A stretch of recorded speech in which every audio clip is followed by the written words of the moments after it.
Hey, good morning, everybody. Hope you're having a wonderful day. It's an awesome Tuesday morning. I am about to be getting my hustle on.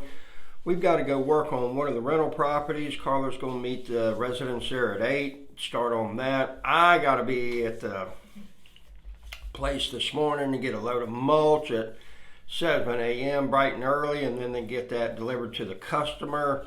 So we got a lot of things going on today and everything like that. And that's always a good thing because that means we are being productive, and generally speaking, that means we're being profitable as well. So I hope those are occurring in your life also. And maybe you got a 100-pound pit bull right here trying to be a nuisance and everything, moving the camera around and just won't listen to you when you say, go lay down, go lay down.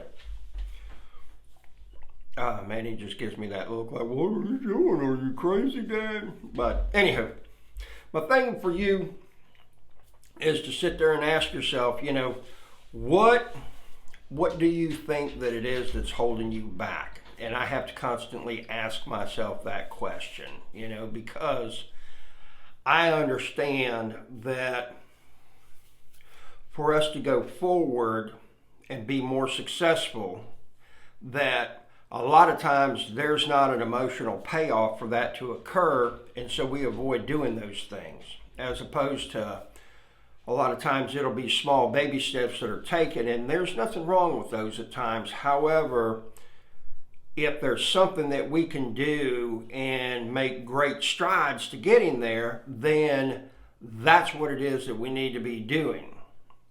And again, so much of success has to do with, is there an emotional payoff for me? Okay? And what I mean by that is that like buying a roof for a house, okay? There's nothing fun about those. If you dump the clutch, you're not going to get a smoke out. It doesn't look good in boots or Daisy Duke shorts. And nobody's told you, said, hey, come on over, we're going to have a barbecue and look at my new roof, okay? There is no kind of emotional payoff as opposed to if we go and buy a boat, we get a big screen TV, or man, we get a new Corvette and every day I come home, I see it sitting in the driveway. Oh man, that looks good. And then your buddy's like, dude, that thing's killer, man. However, the roof is very necessary, okay? And the way that translates with us is that gaining financial independence, there's really no emotional payoff for it.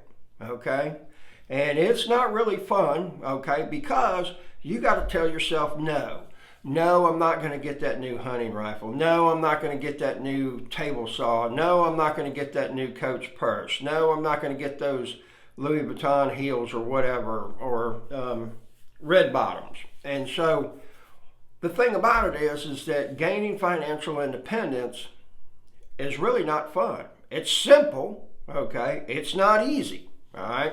We as people are taught buy. Hey, you only live once. Go ahead, spend the money, get it. Yesterday I was talking with somebody, 53 years old. They have no retirement whatsoever except for Social Security. And they thought they'd be in a much different position in life. Okay. So then, they said, well, hopefully God will lead me. And, I hear this a lot. And faith without action is almost useless in my opinion. And the thing about it is that, God does lead me, and he leads me in the right direction.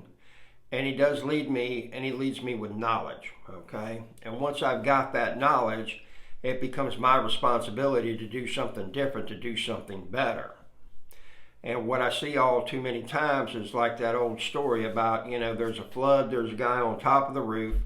Coast Guard comes by, get in. No, God's going to save me. Guy comes by in a canoe. Hey, man, get in. The water's right. No, God's going to save me. Guy comes by in a helicopter, says, get in, man.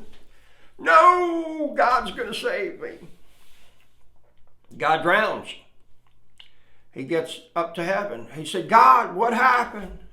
I was waiting on you to save me. He said, man, I sent 2 people in a boat and 1 guy in a helicopter. What more do you want?